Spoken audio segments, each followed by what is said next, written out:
Sir നമസ്കാരം. നമസ്കാരം. 2026 നിയമസഭാ തെരഞ്ഞെടുപ്പിൽ ബഹുമാന്യനായ മുഖ്യമന്ത്രി പിണറായി വിജയനും MP ഗോവിന്ദനും MA ബേബിയും എല്ലാം പറഞ്ഞിരുന്നത് പോലെ അതിന്റെ 7 അയലക്കത്ത് പോലും ഇടതുപക്ഷ ജനാധിപത്യ മുന്നണിക്ക് എത്താൻ സാധിച്ചില്ല. തെരഞ്ഞെടുപ്പിൽ ജയവും പരാജയവും എല്ലാം സ്വാഭാവികമാണ്. എന്നാൽ 3.0 ആവർത്തിച്ച് തുടർഭരണത്തിൽ വരും എന്ന് പറഞ്ഞ് മുഖ്യമന്ത്രി പിണറായി വിജയനും MP ഗോവിന്ദനും എല്ലാം അക്ഷരാർത്ഥത്തിൽ ഞെട്ടിത്തരിച്ചു നിന്ന കാഴ്ചയാണ് കാണാൻ കഴിയുന്നത്. കേവലം 35 സീറ്റ് മാത്രം ഇടതുപക്ഷത്തിന് കിട്ടുക എന്ന് പറഞ്ഞാൽ അവർക്ക് ഇതിലും വലിയൊരു തിരിച്ചടി കിട്ടാനില്ല. അതിനുശേഷം പലതരത്തിലുള്ള അവലോകനങ്ങൾ ഇടതുപക്ഷ നേതാക്കന്മാരുടെ ഭാഗത്തു നിന്ന് വന്നു. നമ്മളടക്കം അത്തരം വാർത്തകൾ പൊതുജനങ്ങൾക്ക് മുന്നിൽ എത്തിക്കുകയുണ്ടായി. അപ്പോഴെല്ലാം എല്ലാ തെരഞ്ഞെടുപ്പ് അവലോകന യോഗങ്ങളിലും ഉയർന്നു വന്ന ഒരേ ഒരു വികാരം, 13-14 മണിക്കൂർ നേരമാണ് ബഹുമാന്യനായ മുഖ്യമന്ത്രി പിണറായി വിജയനും MP ഗോവിന്ദനും അവരുടെ സഖാക്കന്മാരുടെ പരിദേവനങ്ങൾ കേൾക്കാൻ, ആരോപണങ്ങൾ കേൾക്കാൻ ചിലവഴിച്ചത് എന്ന് പറയുമ്പോൾ അത് തന്നെ വളരെ ഗൗരവതരം തന്നെയാണ്. അതിലെല്ലാവരും ഒരേ സ്വരത്തിൽ പറഞ്ഞത് നേതൃനിരയിലുണ്ടായിരുന്ന മുഖ്യമന്ത്രി പിണറായി വിജയന്റെ ജനങ്ങളോടുള്ള ധാർഷ്ട്യവും അഹങ്കാരവും കലർന്ന പെരുമാറ്റ രീതികൾ ഇടതുപക്ഷത്തിന് വലിയ തോൽവിയുണ്ടാക്കി. ഇത് തന്നെയായിരുന്നു CPIയുടെ നേതാവായ ബിനോയ് വിശ്വം പറഞ്ഞത്. ധാർഷ്ട്യവും അഹങ്കാരവും ജനങ്ങളോടുള്ള അത്തരത്തിലുള്ള സമീപനവും വീട്ടിൽ പോയിരിക്കാൻ പറഞ്ഞത് ഉൾപ്പെടെയുള്ള കാര്യങ്ങൾ തിരിച്ചടിയായി.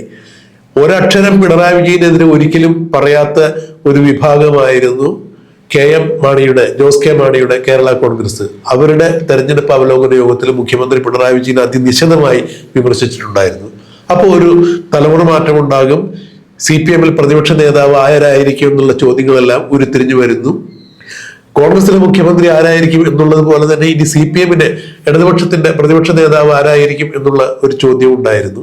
പിണറായി ആയിരിക്കില്ല എന്നുള്ള തരത്തിൽ കാര്യങ്ങൾ മുന്നോട്ട് പോകുമ്പോൾ ഇന്നിപ്പോ എവരെയും ഞെട്ടിച്ചുകൊണ്ട് മുഖ്യമന്ത്രി പിണറായി വിജയൻ തന്നെയായിരിക്കും ഇടതുപക്ഷത്തെ നയിക്കുക, അദ്ദേഹം തന്നെയായിരിക്കും പ്രതിപക്ഷ നേതാവായി വരിക എന്നാണ് പറഞ്ഞത്.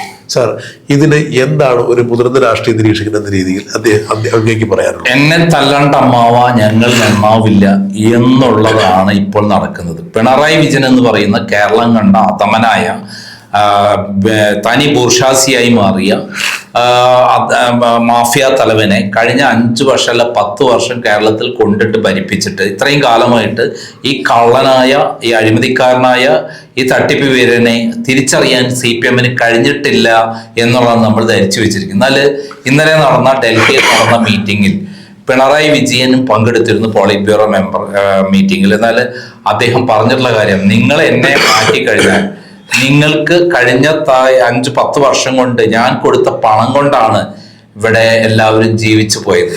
അതായത് കേരളത്തിലുള്ള പാർട്ടിയുടെ സഹായത്തോട് കൂടിയിട്ടാണ് ഡൽഹിയിൽ CPM അവിടെ AKG മന്ദിരം പ്രവർത്തിച്ചത്. അവിടെയുള്ള ആവശ്യമുള്ള ഫണ്ട് ഓരോ ഇടപാടിലും കിട്ടുന്ന കമ്മീഷൻ തുകയാണ് അവിടെ കിട്ടിയിട്ടുള്ളത്. ഞങ്ങൾ ഇവിടെ നിന്ന് എത്തിച്ച പണം കൊണ്ട് എല്ലാ കാര്യങ്ങളും ക്ലിയർ ആണ്.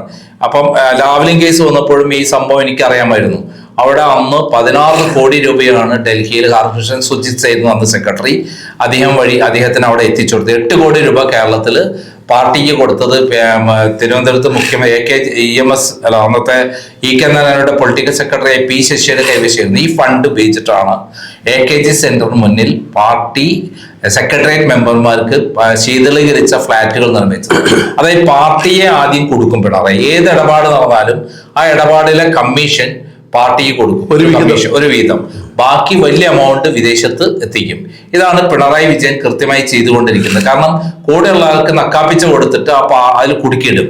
ഇത് പാർട്ടിക്കും കൊടുത്തു. അങ്ങനെയുള്ള കൃത്യമായി ഡൽഹിയിൽ കൊടുത്ത എല്ലാവർക്കും കൊടുത്തതിന്റെ കണക്കും കാര്യങ്ങളും എല്ലാം പറഞ്ഞപ്പോൾ MA ബേബിക്ക് മിണ്ടാട്ടം മുട്ടി എന്നുള്ളതാണ് സത്യം. അവസാനം സ്വയം കുറ്റം ഏറ്റെടുക്കുകയായിരുന്നു. കേരളത്തിലെ ജനങ്ങൾ ഒറ്റക്കെട്ടായി പിണറായി വിരുദ്ധ തരംഗമാണ് കേരളത്തിൽ നടന്നത്. ഭരണവിരുദ്ധ തരംഗത്തെക്കാൾ പ്രധാനം പിണറായി വിരുദ്ധ തരംഗമാണ് എന്ന് കൃത്യമായി പ്രഖ്യാപിച്ചിരിക്കെ അതിനെ മറികടന്നുകൊണ്ട് ഇന്നലെ ഒരു അഖിലേന്ത്യാ സെക്രട്ടറി പറയുകയാണ് അത് എല്ലാവരും കൂടെ ഉള്ള ഉത്തരവാദിത്തമാണ്, പിണറായിക്ക് മാത്രമല്ല. അതിന്റെ അർത്ഥം എന്താണ്? ഇതിന്റെ പങ്ക് അവിടെയും പറ്റിയിട്ടുണ്ട്, അവർ തന്നിട്ടുണ്ട്. അതിലാണ് അവർ ജീവിച്ചിരിക്കുന്നത്. ഇന്ത്യയിൽ നിന്ന് വേറെ എവിടെയും വരുമാനം കിട്ടാനില്ലല്ലോ. ബംഗാളും ത്രിപുരയും പോയി. പിന്നെ വേറെ എവിടെയുള്ളത്? വേറെ എവിടെ അങ്ങോട്ട് കൊടുത്താൽ നിൽക്കുന്ന പാർട്ടി സംവിധാനങ്ങൾ മാത്രമേ ഉള്ളൂ. വേറെ ഭരണത്തിലൊന്നും ഇല്ലല്ലോ. ഇപ്പൊ ഭരണത്തിലുള്ളത് കേരളമാണ്. ഇവിടെ നടക്കുന്ന ഓരോ ഇടപാടിലും കമ്മീഷൻ ഉണ്ട്. കമ്മീഷൻ പറഞ്ഞു മേടിക്കാൻ ആരായിരിക്കുന്നത്? പിണറായിയുടെ മകളാണ്. പിണറായിയുടെ മകൾ വീണയാണ് ഓരോ കമ്മീഷന് സംസാരിച്ചതെന്ന് എൻ്റെ അടുത്ത് നേരിട്ട് ചില ആളുകൾ പറഞ്ഞിട്ടുണ്ട്. വീണയുമായി സംസാരിച്ചത് 100 കോടി രൂപ, 200 കോടി രൂപ, 500 കോടി രൂപ, കോടികളുടെ 150 കോടിയിൽ മേലുള്ള ആവശ്യമാണ് വീണയ്ക്കുള്ളത്. അത് ഇവിടെ കൊടുക്കണ്ട, ഇന്ന സ്ഥലത്ത് കൊടുക്കണം എന്ന് പറഞ്ഞ് ധാരണയാക്കുകയാണ്. അങ്ങനെയുള്ള കൃത്യമായ ഇടപാട് നടത്തിയിട്ടുള്ള കാര്യങ്ങളിൽ കൃത്യമായി ഡൽഹിയിൽ AKG സെന്റർ പ്രവർത്തിക്കാനും AKG സെന്ററിൽ ആവശ്യമുള്ള ഫണ്ട് എത്തിക്കാനും കൃത്യമായി പ്രവർത്തിച്ചുള്ളത് കേരളത്തിൽ നിന്നാണ് കൃത്യമായി വിവരിച്ചപ്പോൾ പിന്നെ പിണറായി വിജയനെതിരെ അവർക്ക് കമാന്ന് രക്ഷപ്പെട്ട് ചെയ്യാൻ പറ്റിയില്ല. പകരമല്ല, അതുവരെ നല്ല സ്റ്റാൻഡേർഡുകളിൽ നിന്ന ഒരു മാന്യപരിവേഷം ഉണ്ടായിരുന്ന MA ബേബി പറഞ്ഞെന്താ? പിണറായി വിജയൻ ഒറ്റയ്ക്ക് കുറ്റക്കാരനല്ല, എല്ലാവരും കൂടെ കുറ്റക്കാരാണ്. അതെങ്ങനെയാ ഉണ്ടാവുന്നത്? പിണറായി വിജയനാണ് കേരളത്തിലെ മുഖ്യമന്ത്രി. കേരളത്തിൽ മുഖ്യമന്ത്രി ആയ പിണറായി വിജയനാണ് മന്ത്രിമാരെ നിശ്ചയിച്ചത്, MLA മാരെ നിശ്ചയിച്ചത്, എല്ലാവരും വെട്ടിമാറ്റിയത്.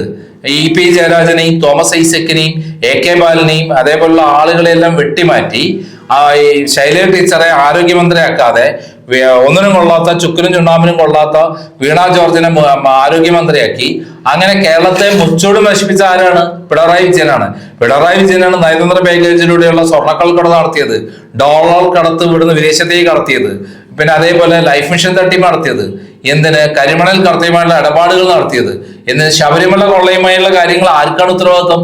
പിണറായി വിജയന്റെ 10 വർഷത്തെ ഭരണത്തിനുള്ളിലാണ് അവിടുന്ന് എല്ലാം സ്വർണ്ണമെല്ലാം കടത്തിക്കൊണ്ട് പോയിട്ടുള്ളത്. അങ്ങനെ എല്ലാ സ്ഥലത്തും പിണറായി വിജയൻ അറിയാതെ ഒരു ഈച്ച പറക്കില്ല എന്നുള്ള അവസ്ഥയിൽ പിണറായി വിജയൻ എല്ലാ വകുപ്പിന്റെ കീഴിലും ഒരു ആളെ നിർത്തിയിട്ടുണ്ടാവും. അവര് പറയുന്ന പ്രകാരമാണ് ഓരോ വകുപ്പും നീങ്ങിയിട്ടുള്ളത്. ഒരു പാർട്ടിക്കും സ്വന്തമായി ഭരിക്കാനുള്ള, ഒരു മന്ത്രിക്ക് സ്വന്തമായി ഭരിക്കാനുള്ള അവകാശം ഉണ്ടായിരുന്നില്ല. പിണറായി വിജയന്റെ ഓഫീസിൽ നിന്ന് നിർദ്ദേശം കൊടുക്കുന്ന പ്രകാരം മാത്രമേ പ്രവർത്തിക്കാൻ കഴിഞ്ഞിട്ടുള്ളൂ. അങ്ങനെ കേരളത്തിലെ ഏത് പരിപാടി നടക്കുകയാണെങ്കിലും, ഏത് പദ്ധതി നടക്കുകയാണെങ്കിലും, എന്ത് പാക്കേജ് വന്നാലും ഇത്ര കമ്മീഷൻ ഉറപ്പിച്ചിട്ടാണ് പാർട്ടി പിണറായി വിജയൻ പോയിട്ടുള്ളത്. ഇപ്പോൾ അത് അദ്ദേഹത്തിന്റെ യാത്ര തന്നെ നമുക്ക് എടുത്തു നോക്കി അറിയാം. അദ്ദേഹം 41 വണ്ടി പോലീസിന്റെ സഹായത്തോടെ, ആംബുലൻസിന്റെ സഹായത്തോടെ, അതേപോലെ ഫയർ സർവീസിന്റെ കൂടെ യാത്ര ചെയ്തത് ഒരു സാധാരണ കമ്മ്യൂണിസ്റ്റ് പാർട്ടി നേതാവൻ ചേർന്നായിരുന്നോ? ആശാ വർക്കർമാരുടെ സമരത്തിന് 5 പൈസ കൊടുക്കാതെ അവരെ ബുദ്ധിമുട്ടിച്ചപ്പം കോടികൾ ആഡംബരം അദ്ദേഹത്തിന് വേണ്ടി, അദ്ദേഹത്തിന്റെ വീട് ക്ലിഫ് ഹൗസ് നന്നാക്കാൻ വേണ്ടിയിട്ടും 25 ലക്ഷം രൂപ സ്വിമ്മിംഗ് പൂളിനും 50 ലക്ഷം രൂപ പശുക്കൾക്കും അതേപോലെ 25 ലക്ഷം ലിഫ്റ്റ് വെക്കാനൊക്കെ ചെലവഴിച്ചപ്പോ എന്തെങ്കിലും ഒരു അക്ഷരം മിണ്ടാൻ പറ്റിയുണ്ടോ? അതൊക്കെ ഉത്തരവാദി ആരാം? പിണറായി വിജയനല്ലേ? ഇതേപോലുള്ള എല്ലാ വൃത്തികേടും പറഞ്ഞത് നമുക്കറിയാം. ഒരു മുഖ്യമന്ത്രി പറയേണ്ട ഭാഷയുണ്ട്. എന്ത് എതിരാളികൾ പറഞ്ഞാൽ അധികാര സ്ഥാനത്തിരിക്കുമ്പോൾ മാന്യത എന്ന് പറയുന്ന ഒരു സംഭവമുണ്ട്. ആ മാന്യത വിട്ട് ചെറ്റ, അതേപോലെ പരനാറി, അതേപോലെ നികൃഷ്ടജീവി, അത്തരം ഭാഷകൾ ഉപയോഗിച്ച് മാർക്സിസ്റ്റ് പാർട്ടിയുടെ മുഖ്യമന്ത്രി എന്ന നിലയിൽ, കേരളത്തിന്റെ മുഖ്യമന്ത്രി എന്ന നിലയിൽ കേരളത്തിന് അപമാനിച്ചതാരാണ്? പിണറായി വിജയനാണ്. അങ്ങനെ എല്ലാ തലത്തിലും ഭരണത്തെ ദുരുപയോഗം ചെയ്ത് ആരെങ്കിലും എതിരഭിപ്രായം പറഞ്ഞാൽ അവരൊക്കെ പിടിച്ച് അകത്താക്കുക, കള്ളക്കേസ് എടുക്കുക, ഇതൊക്കെ ചെയ്തത് പിണറായി വിജയന്റെ ഓഫീസാണ്. അങ്ങനെ മുച്ചൂടും നശിപ്പിച്ച് എല്ലാ തലത്തിലും പാർട്ടിയുടെ മാന്യത തകർത്ത് അതിന്റെ പേരിലാണ് കേരള ജനത ഒറ്റക്കെട്ടായി വിധി എഴുതിയത്. പിണറായി വിജയൻ കടക്ക് പുറത്ത്. പത്രക്കാരോട് പറയുന്ന ഭാഷയാണല്ലോ കടക്ക് പുറത്ത്. ആ കടക്ക് പുറത്ത് എന്ന് പറയുന്ന പിണറായി വിജയനെ ആട്ടി ഓട്ടിച്ചത് ഇവിടുത്തെ കംപ്ലീറ്റ് ഇപ്പൊ പാർട്ടികൾക്ക് ബോധ്യമായി. ബിനോയ് വിശ്വം അവസാനം ഇലക്ഷൻ കഴിഞ്ഞിട്ട് അതുവരെ പേടിച്ചറിഞ്ഞിരിക്കുന്നു ബിനോയ് വിശ്വമൊക്കെ. അവസാനം പുറത്ത് പറഞ്ഞില്ലേ, അവിടുത്തെ CPM സഖാക്കൾ അടി കിട്ടുന്നുള്ളതുകൊണ്ട് അദ്ദേഹം ഇപ്പം കുറച്ച് കാര്യങ്ങൾ പറഞ്ഞിരിക്കുകയാണ്. ആശാ വർക്കർമാരോട് മാപ്പ് പറയണം, തെറ്റാണ് ചെയ്തത്, അന്ന് ചെയ്തത് തെറ്റായിപ്പോയി, പിണറായി വിജയന്റെ ശൈലിയാണ് തെറ്റ്. അതേപോലെ ജോസ് കെ മണിയാണ് നമ്മൾ അഭിനന്ദിക്കുന്നത്. കൃത്യമായി അദ്ദേഹം പറഞ്ഞു പിണറായി വിജയന്റെ അദ്ദേഹത്തിന്റെ പെരുമാറ്റം, അദ്ദേഹത്തിന്റെ സമീപനങ്ങൾ തെറ്റായിരുന്നു. അത് പിണറായി വിജയനെതിരെയുള്ള വികാരമാണ് കേരളത്തിൽ ഉണ്ടായിട്ടുള്ളത്, അല്ലാതെ മന്ത്രിമാർക്കെതിരെ അല്ല, ഇവിടെ LDF-നെതിരെയുള്ള LDF-ലെ മറ്റു മെമ്പർമാർക്കെതിരെ അല്ല. ഇത് പിണറായി വിജയൻ എന്ന് പറയുന്ന ഏകാധിപതിയുടെ അദ്ദേഹത്തിന്റെ സ്വഭാവ പ്രത്യേകത കൊണ്ടാണ് കേരളത്തിൽ തോൽവി സംഭവിച്ചതെന്ന് തന്റെ കൂടെ പറയാൻ നമ്മുടെ ജോസ് കെ മാണിക്ക് പറ്റിയിരിക്കുന്നു എന്നുള്ളത് കൊണ്ട് തന്നെ കൃത്യമായിട്ട് ജനങ്ങൾക്കെല്ലാം അറിയാമിത്. എന്നിട്ടും MA ബേബിക്ക് മാത്രം ഇത് അറിയില്ല എന്ന് പറയുന്നത് ശരിയല്ല. അദ്ദേഹം ഇലക്ഷന് മുമ്പേ തന്നെ പറഞ്ഞു ശുദ്ധീകരണം വേണം, ഇലക്ഷൻ കഴിഞ്ഞാൽ ഒരു ശുദ്ധീകരണം വേണ്ടി വരുന്നു. ഒരു ശുദ്ധീകരണവും നടത്താൻ പറ്റില്ല എന്നുള്ള അവസ്ഥയാണ് ഇപ്പോൾ ഉള്ളത്. പിണറായി വിജയൻ അപ്പുറത്തേക്ക് ആർക്കും ഒന്നും അനങ്ങാൻ പറ്റില്ല. കാരണം എല്ലാവരും കെട്ടിയിട്ടിരിക്കുകയാണ്. കൈക്കൂലി വാങ്ങിയതിന്റെ ഒരു അംശം വരെ എല്ലാവരും പറ്റിയിട്ടുണ്ട്. അതുകൊണ്ടാണ് ഇവർക്ക് മിണ്ടാൻ പറ്റാത്തവർ. കേരളത്തിൽ നിന്നുള്ള ലവി കിട്ടാതെ പോളിറ്റ് ബ്യൂറോയിലെ അംഗങ്ങൾക്ക് കഞ്ഞി കുടിക്കാൻ പറ്റാത്ത അവസ്ഥയിലേക്ക് കാര്യങ്ങൾ നീങ്ങുമ്പോൾ മുഖ്യമന്ത്രിയായിരുന്ന അല്ലെങ്കിൽ നിലവിൽ മുഖ്യമന്ത്രി തന്നെയാണ് പിണറായി വിജയനെ പിണക്കിക്കൊണ്ട് കേരളത്തിൽ ഇനി CPM എന്ന പ്രസ്ഥാനം മുന്നോട്ട് കൊണ്ടുപോകാൻ പറ്റില്ല എന്ന തരത്തിലേക്ക് പിണറായി വിജയൻ സഖാക്കന്മാരെ കൊണ്ടുചെന്ന് എത്തിച്ചു എന്ന് തന്നെയാണ് സാർ പറയുമ്പോൾ മനസ്സിലാക്കേണ്ടത്. അത് 100% അത് തന്നെയാണ് നടന്നിട്ടുള്ളത്. മുമ്പ് അങ്ങനെ തന്നെയാണല്ലോ ലാവ്ലിൻ കേസിൽ കിട്ടിയ പൈസ കൊടുത്തത്, അങ്ങനെ അവരെ കുടുക്കിയിട്ടു. പാർട്ടി അവരെ പിണറായി വിജയനെ സംരക്ഷിക്കാൻ ഇറങ്ങി. ഇന്നലെ ഒരു കളി കണ്ടിരുന്നോ? ഇന്നലെ ഒരു വീട് തിരുവനന്തപുരത്ത് എടുത്തിട്ടുണ്ട് വാടകയ്ക്ക്. ആ വീട്ടിലേക്കാണ് ഇന്നലെ പിണറായി വിജയൻ പോയത്. കന്റോൺമെന്റ് ഹൗസിന് വളരെ സൗകര്യങ്ങൾ കുറവാണ്, അതുകൊണ്ട് അതല്ല കാരണം. അതായത് മരുമോന് താമസിക്കാനുള്ള വീടാണ്, മോൾക്കും താമസിക്കാനുള്ള വീടാണ് അവിടെ അറേഞ്ച് ചെയ്തത്. മുമ്പ് മരുമോന് താമസിക്കാൻ മന്ത്രി ഉണ്ടായിരുന്നല്ലോ, ഒരുമിച്ച് ക്ലിഫ് ഹൗസിലായിരുന്നില്ലല്ലോ. അപ്പം കണ്ടോൺമെന്റ് ഹൗസിലേക്ക് പിണറായി വിജയൻ പോകുമ്പോൾ മരുമോനും മോൾക്കും വേണ്ടിയിട്ട് വീടെടുത്തുന്ന കംപ്ലൈന്റ് വേണ്ട. ഇപ്പൊ പബ്ലിസിറ്റി എന്താ? പിണറായി വിജയൻ ഭരണം ആഗ്രഹിക്കുന്നില്ല, പ്രതിപക്ഷ നേതൃത്വം ആഗ്രഹിക്കുന്നില്ല എന്നുള്ള ഒരു ചിന്താഗതി വരുത്തുകയും പിന്നീട് നിർബന്ധിച്ച് കാലും കൈ പിടിച്ച പിണറായി വിജയനെ പ്രതിപക്ഷ സ്ഥാനം ഏൽക്കണമേ എന്ന് പറഞ്ഞ് കൊണ്ടുവരാൻ ശ്രമിക്കുന്നു എന്നുള്ളതാണ് അതിന്റെ പറയുന്നൊരു കാര്യം. അതാണ് അതിന്റെ പിന്നിലുള്ള സീക്രട്ട്. ഇപ്പം KC വേണുഗോപാൽ ചെയ്തില്ലേ? ഇലക്ഷൻ കഴിയുന്നവരെ മിണ്ടാതിരുന്നു. ഇലക്ഷൻ കഴിഞ്ഞപ്പോൾ ആ തനി സ്വഭാവം കാണിച്ചു എന്ന് പറയുന്ന പോലെ പിണറായി വിജയൻ തന്ത്രശാലിയായ കുറുക്കനാണ്. അദ്ദേഹം വീണ വിജയനും അതേപോലെ റിയാസിന് താമസിക്കാൻ വീട് നേരത്തെ കണ്ടെത്തി കൊടുത്തു. പകരം ഇനിയിപ്പോ കണ്ടോൺമെന്റ് ഹൗസിലേക്ക് അത് മാറുകയും ചെയ്യും. അപ്പൊ അത് ക്ലിയർ ആയി.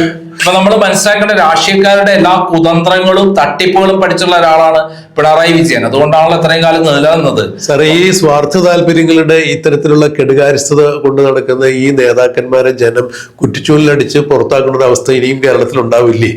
CPM അണികൾ പഴയ മാതിരി ഇവർ പറയുന്നത് മാത്രം വിഴുങ്ങുന്ന ആൾക്കാരല്ല. കുഞ്ഞികൃഷ്ണനെ പോലുള്ള ആളുകൾ രംഗത്ത് വന്നിരിക്കുന്നു. TK ഗോവിന്ദനെ പോലുള്ള ആളുകൾ രംഗത്ത് വന്നിരിക്കുന്നു. അതേപോലെ നമ്മുടെ സുധാകരനെ പോലെ ആളുകൾ സ്ട്രോങ് ആയിട്ട് രംഗത്തേക്ക് ഇറങ്ങിയിരിക്കുന്നു. ഇവരെ പോലുള്ള ആളുകൾ മുന്നോട്ട് ഇറങ്ങി അവർക്ക് MLA മാറിയിരിക്കുന്നു. മുമ്പൊക്കെ പുറത്ത് ചാടി കഴിഞ്ഞാൽ അവർക്ക് രക്ഷയുണ്ടാവില്ല. പക്ഷെ ഇപ്പോൾ 3 MLA അവരുടെ ഭാഗത്താണ് ഉണ്ടായിരിക്കുന്നത്. 3 അല്ല 30 MLA സൃഷ്ടിക്കാൻ മാർക്സിസ്റ്റ് പാർട്ടി സാധാരണ അണികൾ വിചാരിച്ച കഴിയും. പിണറായി വിജയന്റെ പഴയ കളികളും നമ്പറൊന്നും ഇവിടെ ചെലവാവില്ല. സാധാരണ CPM പ്രവർത്തകരല്ല, എന്നെ എത്ര പേരോ എന്നെ എതിർത്തിരുന്ന CPM പ്രവർത്തകർ എന്നെ വിളിച്ചു പറയുന്നത് താങ്കളായിരുന്നു ശരി എന്ന് പറഞ്ഞിട്ട് എന്നോട് ഏറ്റവും അധികം ബന്ധമുള്ള CPM-ന്റെ പിണറായി വിജയന്റെ വലങ്കൈ ഒരാൾ എനിക്ക് അയച്ച മെസ്സേജ് 100 കണക്കിന് മെസ്സേജ്. അതായത് മെസ്സേജ് ഞാൻ വലിയ വിലയോട് കൂടിയിട്ടാണ് കാണുന്നത്. സാർ, എപ്പോഴും പണ്ടത്തെ ചങ്ങരൻ തെങ്ങുമ്പോ തന്നെ എന്ന് പറയുന്ന പോലെ വീണ്ടും ഗോള് പിണറായിയുടെ പോസ്റ്റിലേക്ക് എത്തിയിരിക്കുന്നു എന്നുള്ളതാണ്. മാത്രമല്ല MA ബേബി നടത്തിയ അഴിമതിയുടെ എല്ലാ തെളിവുകളും ആരെടുത്തുണ്ട്? പിണറായിയുടെ കൈവശമുണ്ട്. MA ബേബിക്ക് അങ്ങനെ എടുത്തിയാടാനൊന്നും പറ്റില്ല. മാത്രമല്ല നമ്മുടെ കവിയൂർ കേസിൽ ആ പെൺകുട്ടിയെ ബലാത്സംഗം ചെയ്തതിന്റെ കൃത്യമായ തെളിവുകളും ആരെടുത്തുണ്ട്? പിണറായി വിജയന്റെ കൈവശമുണ്ട്. അപ്പൊ ഇത്തരം സാഹചര്യത്തിൽ MA ബേബി വീണ്ടും പിണറായി വിജയന്റെ ദാസനായി ആമേൻ എന്ന് പറയാനല്ലാതെ വേറെ ഒന്നിനും പറ്റുന്ന ഒരാളായിട്ട് മുന്നോട്ട് പോകുമ്പോൾ ഞാനൊക്കെ വിശ്വസിച്ചിരുന്നു. അദ്ദേഹം പഴയതൊക്കെ പോട്ടെ, പണ്ട് കവിയൂർ കേസിൽ ആ പെൺകുട്ടിയെ ബലാത്സംഗം ചെയ്തത് പോട്ടെ എന്ന് പറഞ്ഞാൽ അന്ന് അദ്ദേഹത്തെ രക്ഷിച്ചത് ആരാണ്? കേന്ദ്ര ഗവൺമെന്റ് അതിന്റെ NCA CBI ആണ്. കൃത്യമായി പറഞ്ഞാൽ അതിനെക്കുറിച്ച് ഒരു അന്വേഷണം പോലും നടത്താൻ അവർ തയ്യാറായിരുന്നില്ല. അതിനുശേഷം ഉണ്ടായുള്ള കാര്യം എന്താണ്? അദ്ദേഹം സ്വരലയ അഴിമതി നടത്തിയ ഒരാളാണ്. അത് വേറൊരു വശം.